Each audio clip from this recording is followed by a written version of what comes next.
Hello, and welcome to our podcast. Today, we travel back in time to France. In the year 1900, we will discover how French bakeries worked more than 100 years ago. Bread was very important in people's daily lives, and the bakery was the heart of the community. Let's take a closer look at the life of bakers and their work.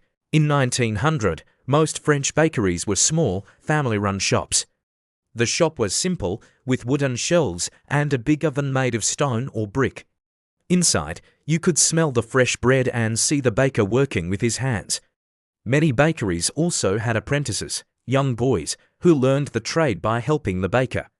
The bakery was not only a shop, it was also a home and a place for learning the art of bread making. Life for a baker started very early, usually at midnight or even earlier.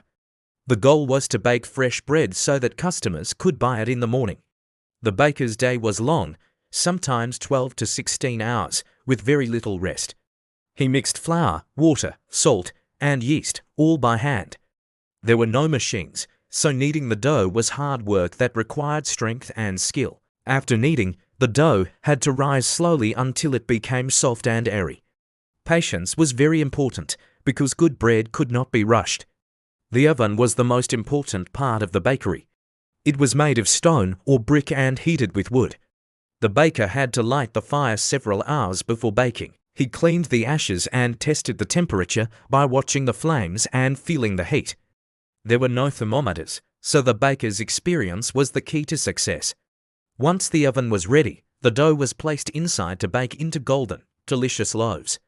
The smell of freshly baked bread filled the whole neighborhood, even before sunrise. Bread in 1900 was simple, but very important. The most common type was a large round loaf, sometimes called pain de campagne or country bread. It was made with basic ingredients: flour, water, salt, and natural yeast. Other types of bread, like small rolls, were also baked, but the main goal was to feed the community. Bread quality depended on the flour and the skill of the baker.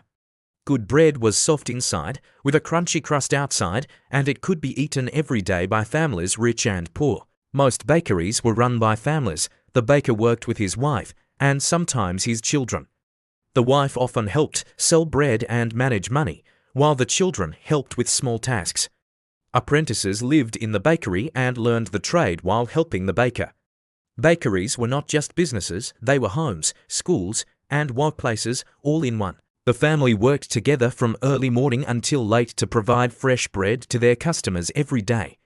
The bakery was a center of the community.